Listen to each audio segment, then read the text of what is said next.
মৌসিম ভর্তার খুব সহজ একটা রেসিপি নিয়ে আসলাম আপনাদের জন্য। এর জন্য প্রথমে আমি মৌসিমটাকে আঁশ ফেলে কেটে নিচ্ছি। পেঁয়াজ কুচি, রসুন কুচি, শুকনা মরিচ এবং কাঁচা মরিচ নিয়ে নিচ্ছি। এই মৌসিম কিন্তু যারা ডায়াবেটিসের রোগী আছে তাদের জন্য ভীষণ উপকারী। এবার আমি একটা ফ্রাই প্যানে তেল গরম করে তাতে দিয়ে দিচ্ছি পেঁয়াজ কুচি, রসুন কুচি, মরিচ। এবার এগুলোকে আমি ভেজে নেব। বেশি লাল করে ভাজা যাবে না। দেখেন একটু নরম হয়ে আসলেই এটাকে নামিয়ে ফেলতে হবে। দেখেন আমি কোন পর্যায়ে নামিয়েছি। এবার ভাজা রসুনগুলো ওঠানোর পরে যে তেল থাকবে সেই তেলের ভিতরে আমরা কেটে রাখা সিমগুলো দিয়ে দিব। কেটে রাখা সব সিমগুলো দেওয়া হলে এ পর্যায়ে আমরা পরিমাণ মতো লবণ এবং হলুদের গুঁড়ো দিয়ে ভালো করে নেড়ে নেব।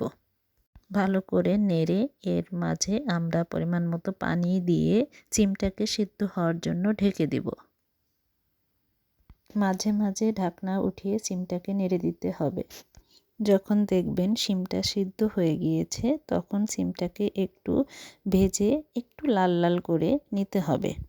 ভেজে রাখা মরিচ, পেঁয়াজ, রসুন শিলপাটায় বেটে নিতে হবে।